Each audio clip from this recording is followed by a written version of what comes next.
Espace TV, le 22h.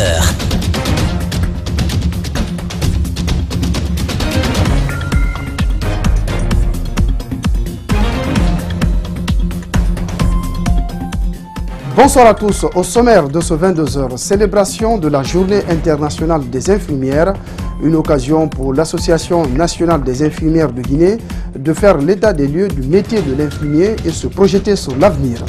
Fini les travaux de la 6e table ronde de l'initiative africaine de la politique d'inclusion financière à Conakry.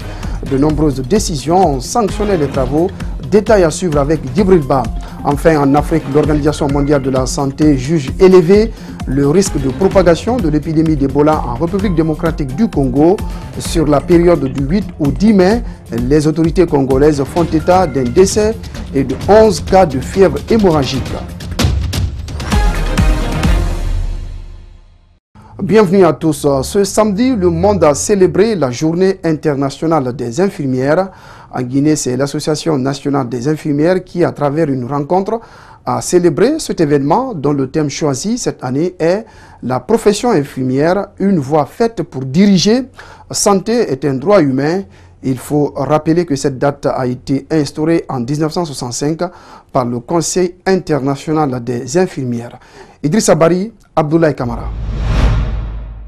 C'est en 1992 que la première journée internationale des infirmières a été célébrée en hommage à Florence Nightingale, fondatrice de la première école d'infirmières en 1960 à Londres. Pour marquer cette journée en Guinée, l'Association nationale des infirmières a organisé une séance de partage avec ses membres au CADESO du CHI de Donka. Nous dirons que pour prodiguer les soins de qualité et plus sûrs, le personnel infirmier doit travailler dans les environnements positifs, leur assurant un cadre de travail sécurisé, un salaire adéquat et la capacité d'accéder aux ressources et aux formations nécessaires. À cela s'ajoute le droit pour le personnel d'être entendu, de donner son avis dans les prises de décision et de participer à l'élaboration et à l'application des politiques. Telle est notre sollicitude auprès du département de la santé. Selon des statistiques de l'OMS, plus de 400 millions de personnes dans le monde n'ont pas accès à un ou plusieurs soins de santé. Selon cette même source, chaque année, 100 millions de personnes tombent dans la pauvreté après avoir payé les services essentiels et 40% de la population mondiale est dépourvue de la protection sociale. La directrice de la santé de Conakry invite les infirmiers à suivre davantage de formations pour se qualifier et se perfectionner. Les médecins ont commencé à apprendre auprès des infirmiers. C'est le lieu de vous le dire. Alors, je vous demande de ne pas sous-estimer votre métier. C'est vous qui êtes la vitrine de notre système de santé face aux malades.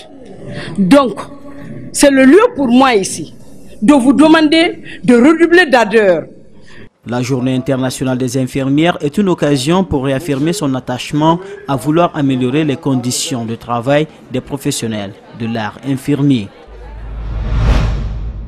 Un mot de politique. Dans une déclaration rendue publique ce samedi, l'opposition républicaine invite ses militants à observer une journée ville morte le lundi 14 mai. Elle dénonce également la mauvaise volonté des autorités dans la recherche de solutions liées à la crise post-électorale et l'arrestation des syndicalistes. Je vous propose un extrait de cette déclaration. L'opposition républicaine appelle les populations de Conakry, Kindia, Dubreka et Manéa à observer une journée de ville morte le lundi 14 mai 2018. Cette manifestation et celles qui vont suivre sont rendues nécessaires par l'attitude arrogante du RPG Arc-en-Ciel et du gouvernement qui ne veulent pas de la paix sociale. L'opposition républicaine dénonce par ailleurs le harcèlement judiciaire dont sont victimes ces militants et responsables suite à la crise post-électorale du 4 février 2018. Les arrestations ciblées de ces militants, leur détention dans des conditions dégradantes et après des procès expéditifs contribuent à crisper le climat politique, contredisant ainsi les appels au dialogue du gouvernement. En outre, Elle se préoccupe vivement de la chasse ouverte aux leaders de la société civile, des syndicats et des partis politiques. Fini le contentieux sur la dénomination entre le ministère de l'administration du territoire et de la décentralisation et le parti PADES qui avait soumis une requête au ministère pour une modification du nom de son parti, et la Cour suprême a statué en faveur d'une modification selon le coordinateur Mohamed Kaba qui s'exprime au micro de Makiso et Alseni Kamara. Je tiens à préciser que nous avions un contentieux avec le ministère de l'administration du territoire et de la décentralisation, contentieux relatif au changement de dénomination de notre parti, parce que le parti PADES, anciennement RDI, avait fait une requête dans ce sens, malheureusement qui avait été négligée par le ministère de l'administration du territoire et de la décentralisation. Nous avons fait recours à la Cour suprême qui, avant-hier, nous a rétabli dans notre droit et a reconnu que, effectivement, nous avons bel et bien le droit de porter le nom PADES au lieu de RDI. C'était donc Mohamed Kaba, coordinateur du parti PADES, qui s'exprimait sur la dénomination du parti. La problématique sur l'inclusion financière devient une réalité pour les institutions financières des États. Cela est occasionné par les contraintes économiques actuelles. C'est pourquoi la clôture des travaux de la 6e table ronde de l'initiative africaine de la politique d'inclusion financière à Conakry a tenu en compte les aspects de cet enjeu. Explication d'Ibril Ba à Boukouré Kourouma. À l'issue des journées de concertation sur l'initiative africaine de la politique d'inclusion financière, des idées échangées entre les membres ont trouvé un élan d'accélération de l'usage de la monnaie électronique. En Guinée, le transfert est plus fréquent que le paiement par voie électronique. C'est-à-dire que, en plus de la possibilité de faire le transfert à votre parent au village ou dans une autre ville, que par ce canal, vous puissiez payer des marchandises au marché, que vous puissiez payer votre facture de restaurant, votre carburant à une station. La Banque centrale de la République est soumise de nos jours à revoir les textes législatifs de la microfinance pour rendre effective l'inclusion financière. Cet aspect prend de l'essor peu à peu des lieux périphériques de la capitale. On a deux aspects techniques qui ont fait l'objet d'études après la décision de la réunion de Maputo de confier à des groupes d'experts sur les transferts transfrontaliers et sur l'interopérabilité. Le compte rendu a été fait. Les assises de Conakry vont être une sorte de tremplin pour donner un nouvel essor à cet aspect. Après la réunion, j'ai eu des discussions avec Dr Anig sur la question de savoir comment on peut aborder cela pour donner à ces études un contenu concret avec la participation de l'AFI, des banques centrales et éventuellement de partenaires techniques et financiers. La Guinée est un bon exemple de l'utilisation du numérique pour effectuer ces transferts. Cette illustration trouve son origine dans les pays de l'Est du continent africain. Là-bas, la monnaie électronique est ancrée dans le quotidien de la population. Alphabétisation de la jeune mère victime de sous-emploi, thème d'une conférence de presse qui a réuni des femmes qui dirigent des mouvements associatifs. Parmi elles, des politiques. Ensemble, elles ont épluché des vecteurs que la gente féminine doit utiliser pour inverser la tendance. C'est un reportage de Djibril Ba rendu par Idrissa Diallo. Autour d'une table ronde, elle parle des difficultés de la femme dans son foyer, l'alphabétisation. Chacune part de son expérience pour démontrer qu'une femme instruite est source de développement économique pour son pays. Parce que nous estimons que l'éducation est la clé de la réussite. L'éducation est le vecteur du changement. L'alphabétisation permet à la femme d'avoir des possibilités d'accéder à un emploi rémunérateur décent, d'avoir une autonomie financière et d'avoir un pouvoir décisionnel sur sa propre personne. Diaby estime que la technologie pourrait être un instrument fondamental pour changer la donne. Le digital aujourd'hui, avec les réseaux sociaux, ça apporte beaucoup de choses négatives, mais il y a aussi des choses positives dans le sens où aujourd'hui on a accès à des smartphones, donc on a accès à pas mal d'applications qui nous permettent aujourd'hui de nous former en ligne. Aminata Touré, une autre connue du public, a pris part à ce débat. Candidate aux élections locales, une grande partie de ses orientations lors de sa campagne était axée sur les femmes de la commune de Kaloum. Quand vous allez dans les marchés, que ce soit à Nyangema, que ce soit au marché Niger, que ce soit au port et tout, c'est les femmes que vous voyez, que vous venez à 5 h du matin, à 10 h, à midi, c'est elles qui sont là. Donc elles ont besoin d'encadrement, elles ont besoin d'être soutenues et pour cela il faut les former, il faut les éduquer pour qu'elles puissent se prendre en charge. La Guinée connaît un réel recul par rapport aux pays de la sous-région ouest africaine s'agissant de l'alphabétisation de la femme. L'espoir est porté par des initiatives qui se multiplient progressivement en faveur de l'autonomisation de la femme. Autre chose dans ce journal, l'élite guinéenne et les journalistes en particulier n'aident pas le pays à sortir de sa léthargie. Ils contribuent plutôt à ternir l'image du pays.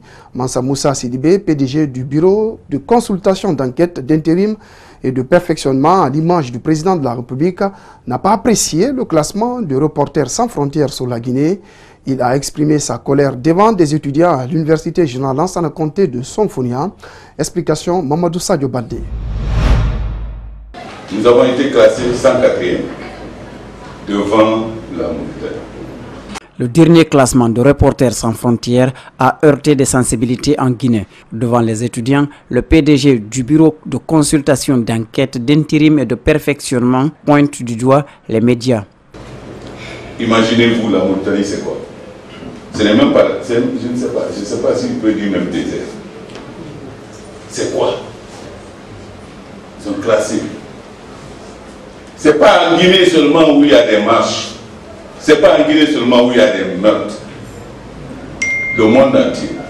Mais c'est nos journalistes, c'est nous-mêmes, les Guinéens, qui détruisons notre pays.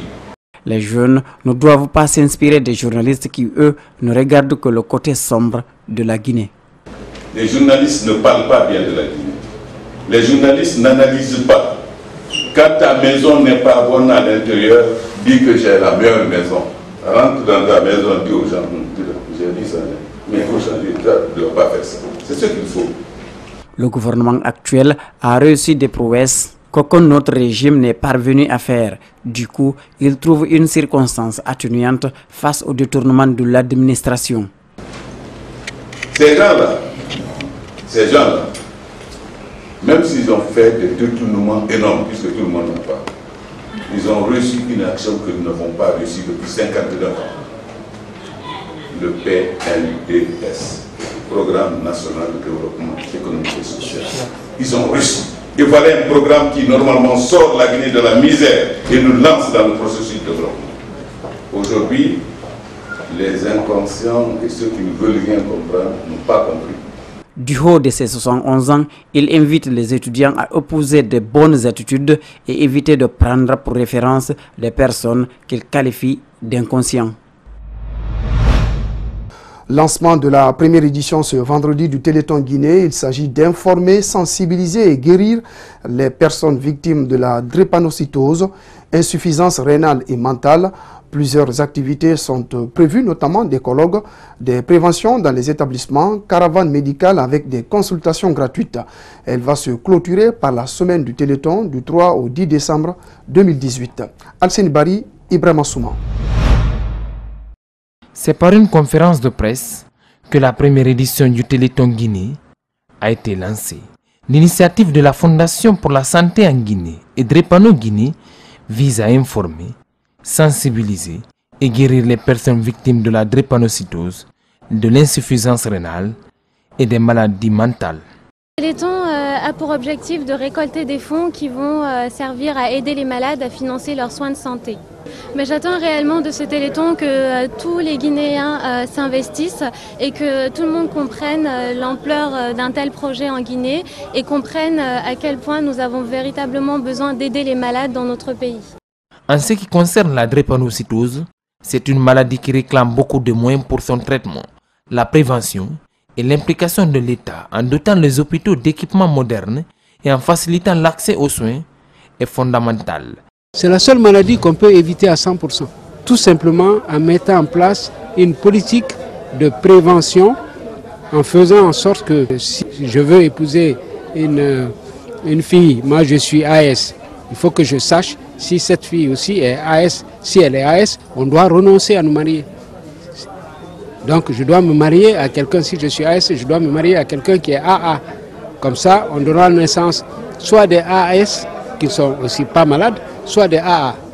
Donc c'est tellement simple, mais ça demande un coût parce qu'il faut mettre en place des laboratoires, former du personnel, mais ce coût-là n'est pas hors de portée d'un pays, d'un État, d'un gouvernement comme la Guinée.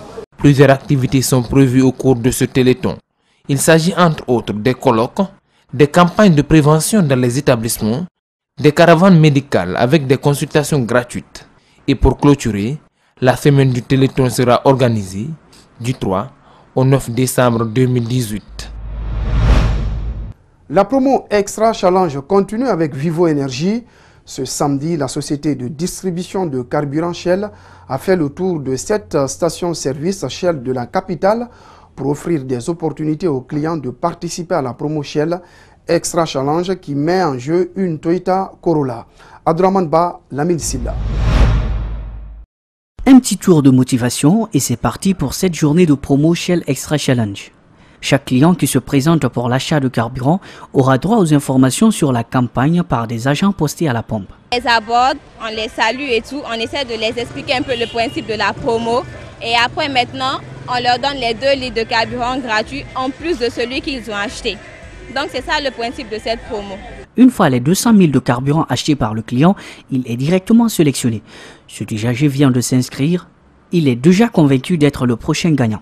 En fait, je devrais voyager sur Bokeh. Bon, je me suis dit de venir prendre le carburant au niveau de Shell ici, puisque je suppose que leurs produits sont bons. Donc, je suis tombé sur ce promo-là. Donc, j'espère que c'est une chance qui se profile à l'horizon pour moi. Les 100 premiers clients qui seront enregistrés par la caravane vont bénéficier de 2 litres de carburant bonus.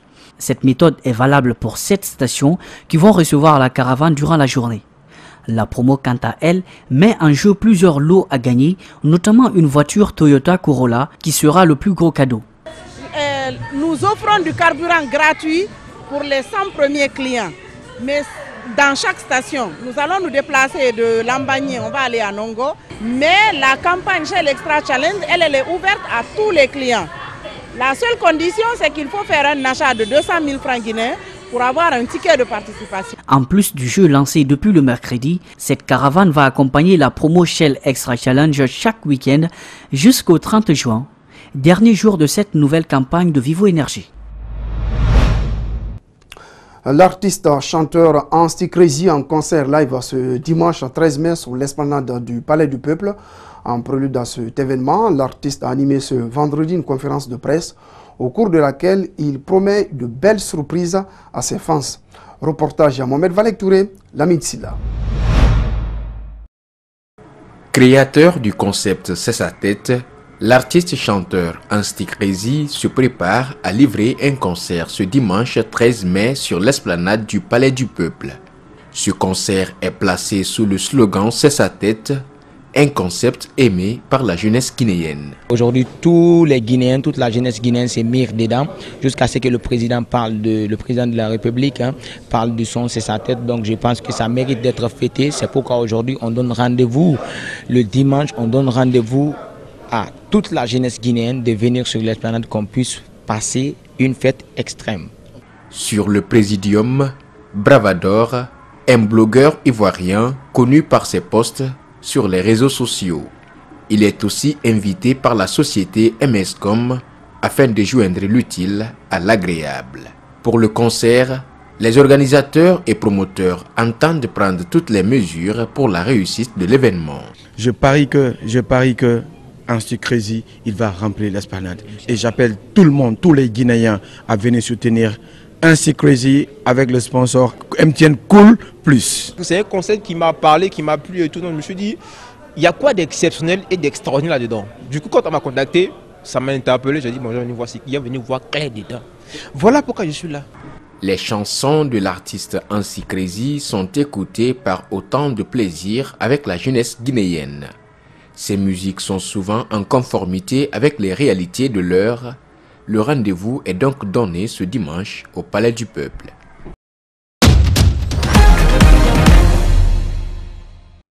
À présent, l'actualité africaine et internationale. En bref et en images, l'Organisation mondiale de la santé juge vendredi 11 mai élevé le risque de propagation de l'épidémie d'Ebola en République démocratique du Congo et annonce se préparer au pire des scénarios. Sur la période du 8 au 10 mai, les autorités congolaises font état d'un décès et de 11 cas de fièvre hémorragique. Tous ne sont pas positifs à Ebola. La dernière épidémie en RDC remonte à 2017. 6 rhinocéros noirs sud-africains ont fait un long voyage vers le Tchad dans le cadre d'une ambitieuse opération de repeuplement du pachyderme dans le pays d'Afrique centrale où il a disparu il y a près d'un demi-siècle. Reportage. Premier pas dans son pays d'adoption. Ce rhinocéros noir deviendra, si tout se passe bien, l'un des piliers de la réintroduction de son espèce au Tchad, où elle est éteinte depuis les années 70, victime du braconnage. 2 mâles et 4 femelles arrivés d'Afrique du Sud grâce à un partenariat entre les deux gouvernements. Nous remercions vraiment l'Afrique du Sud qui a su conserver le rhinocéros jusqu'à ce jour et qui permet maintenant aux autres pays africains d'avoir des espèces. Le voyage a commencé 3 mois plus tôt et plus de 4000 km au sud, dans le parc de Marakele, où les rhinocéros ont été capturés. Direction les enclos d'un autre parc national sud-africain. Objectif, préparer les 6 pachydermes d'un peu moins d'1 tonne à passer 15 heures dans un avion entouré de vétérinaires. Ça prend environ 3 mois de les amener à un point où on peut carrément les toucher et où ils sont à l'aise avec le contact humain. Ça rend le voyage en avion beaucoup plus simple. Et si les animaux s'habituent à l'homme, pas de risque qu'ils oublient qui ils sont une fois dans la nature. Une fois qu'ils sont relâchés, ils redeviennent des rhinocéros. Ils vont peut-être faire le lien s'ils vous voient, mais ce sont des rhinocéros. Ils vont charger. Pour les 5000 rhinocéros noirs qui peuplent l'Afrique, la menace du braconnage est constante. Mais l'ONG African Parks qui pilote le projet se veut rassurante. Le Tchad et le parc de Zakouma, où ces animaux sont réintroduits, offrent une protection suffisante. Nous avons suffisamment confiance dans la volonté politique du Tchad et dans notre expérience de gestion. Et grâce au financement de l'Union européenne, nous pensons avoir réuni les conditions pour que les rhinocéros prospèrent à nouveau au Tchad, d'où ils ont disparu depuis plusieurs décennies. Après quelques semaines d'adaptation au climat et à la nourriture, les rhinos seront relâchés dans la nature. Le projet prévoit ensuite la réintroduction de plusieurs autres individus, avec l'espoir de recréer une population de rhinocéros au Tchad où ils avaient vécu pendant des millions d'années avant l'arrivée des braconniers. Et puis enfin, des manifestants palestiniens se rassemblent le 11 mai à la frontière entre la bande de Gaza et Israël pour un 7e vendredi consécutif de protestation pour brûler des pneus et faire voler des cerfs-volants avec des cocktails Molotov.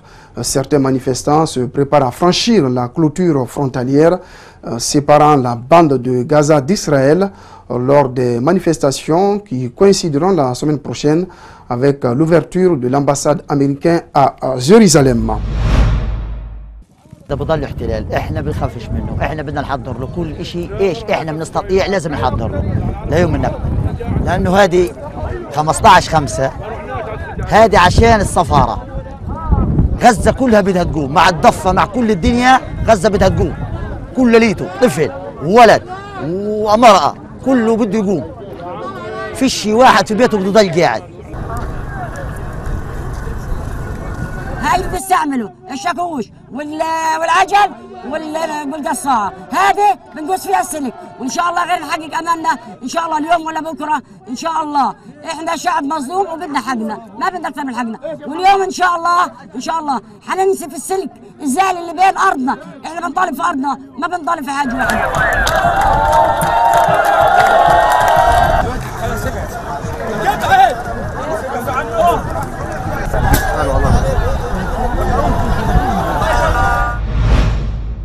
Voilà, c'est la fin de ce journal de la rédaction. Merci à tous de l'avoir suivi. Merci aux équipes en régie et en édition. Ce journal est à revoir sur notre site espacetvguinée.info. Très bonne soirée à tous.